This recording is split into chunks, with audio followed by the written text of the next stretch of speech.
Let's bring in retired pediatric neurosurgeon and Trump campaign advisor, Dr. Ben Carson. Dr. Carson, thanks so much for joining me. I appreciate it. Absolutely. My pleasure, Jake. So there are now two new accusations against Donald Trump this afternoon.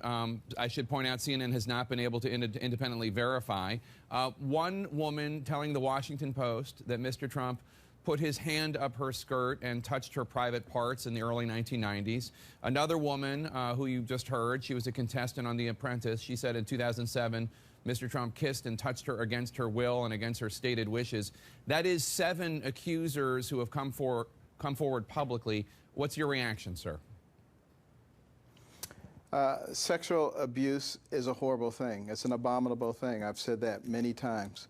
But I believe that the place where this kind of thing is to be handled is in our court system.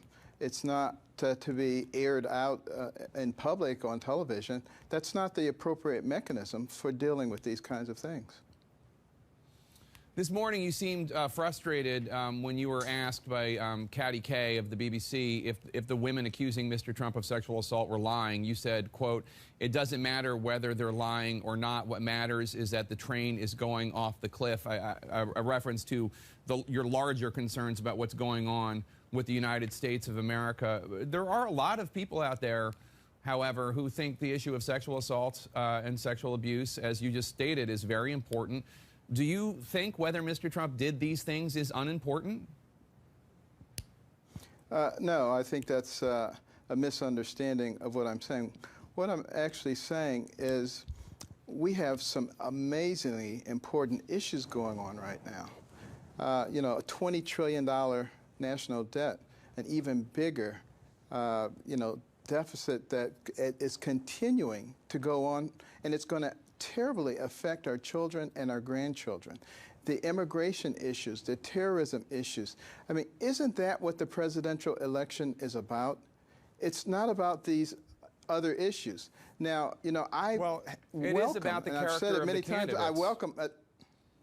I welcome a discussion about character, about morality, about right and wrong. And I think we should be doing that all the time, not just at the time of a presidential election. So yes, it's incredibly important. It's what my life is built around. But I think we owe the American people an opportunity to talk about the two extraordinarily divergent pathways that these two campaigns are moving in. They need to be able to understand that in order to make an appropriate choice.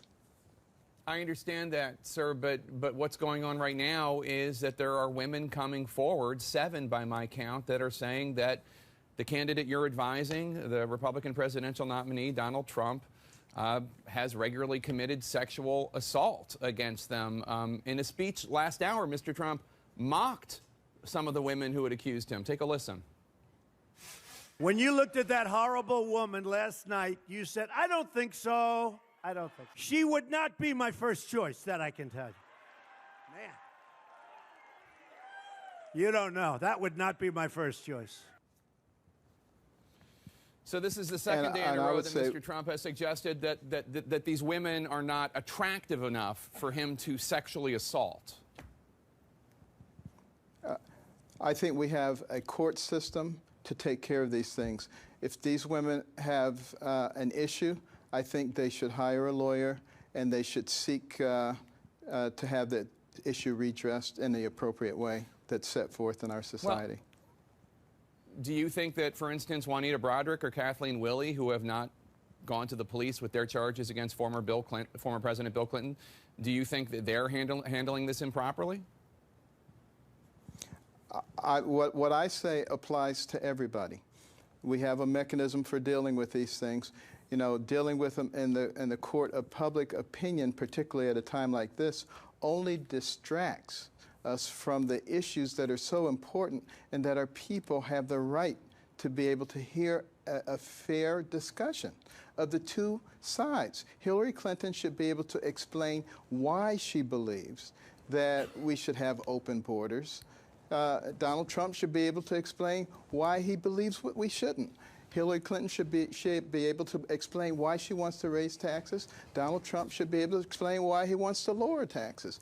These are big issues. I understand that. You know, it's not that character isn't important. It's not that character isn't important. Dr. Carson, you've been married for 41 years. As far as I can tell, you're a good man and you've been a good husband and good father. Does it not bother you at all to hear this rising group of women talk about the sexual assaults that they allege that Donald Trump committed against them? It must bother you. Of course it bothers me.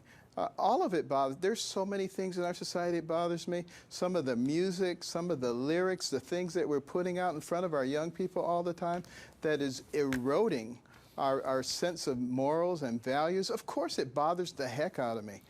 But at the same time, it also bothers me that our country is in such trouble and people don't seem to care. All right, Dr. Ben Carson, thank you so much. I appreciate your time, sir. Have a good weekend.